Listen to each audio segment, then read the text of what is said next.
Hey everybody, Wahlburger wisdom or lack thereof here. 17 days before the horror movie that is the Canadian election occurs. 17 days before we decide our fate. So walk with me through the shrubbery, the beautiful forests of Canada to discuss such an election. I've taken a lot of time because the work that I do allows me the opportunity to listen to a lot of information.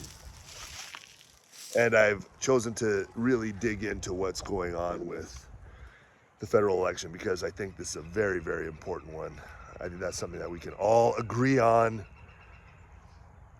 A decade of destruction that we've had, a lot of turbulence. So yesterday, I chose to listen to a good 3 hours of Mark Carney. There is a one particular podcast I listen to, and I think his name is Nathaniel Erskine. He's an MP, liberal MP, who's got a great podcast, by the way. Really like it. He interviewed Justin Trudeau 6 months ago, and then, I'm sure not so, consequently, interviewed Mark Carney 5 months ago.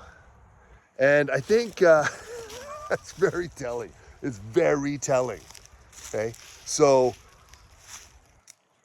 I think Mark Carney needs a new motto, and it needs to be like the Dire Straits old song, money for nothing and your votes for free. Okay, money for nothing. This guy is a venture capitalist, a dirty venture capitalist at his core, and a globalist at that. Okay, and I say money for nothing and your votes for free because he is a venture capitalist leveraged up to his ass in net zero and carbon capture.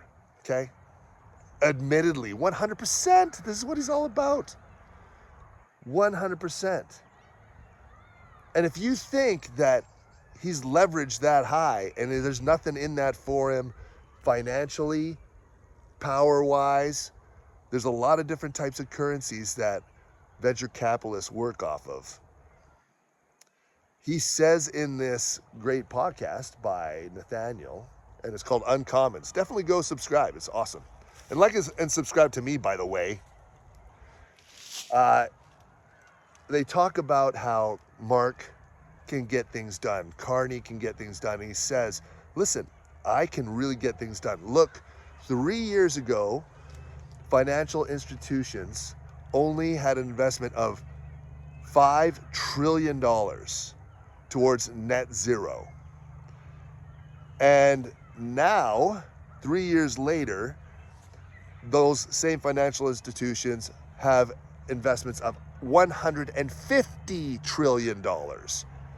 All because, much because, Mark Carney chaired the group to drive that growth. Now, what are we doing here? Okay, I say money for nothing and your votes for free because carbon is generated by everything. Carbon, everything is made of carbon, everything generates carbon. So this is not a product. This is something that naturally occurs. And a venture capitalist going and pushing this, that's 100% return on your investment if you can get people to buy into the idea. There's nothing produced, no cost to produce it because it's naturally occurring. And so they're putting a price to this. What a sweet, sweet investment if you can get people to buy in on it.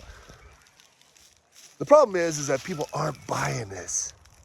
And Carney, being the over-leveraged, out his ass venture capitalist that he is, he's got to get down on this idea. He's really got to buy in and get all of Canada to essentially join in on this. Because he chaired the group to drive net zero from $3 trillion of investment to $150 trillion of investment in 5 years. You think he's not accountable for that being successful? 100% he is. 100%. And so is he looking to be Prime Minister of Canada? Yes. More like he wants to become the CEO of Canada so we can drive that money to what he needs that he's leveraged his ass out for net zero. Do not be fooled. And when you listen to Carney talk, it's all about the money. It's all about the money, okay? And money is important. Investment is important, most certainly. But when you're talking about money first, and that's the main thing that matters, he talks about how the futures, and that's what carbon capture is. We've heard this a lot. The futures in regards to what's going to happen brings the money into today. So what he wants to do is he wants to invest on a future as if it's happening today. And that's not how it works, man. You got to prove concept. And carbon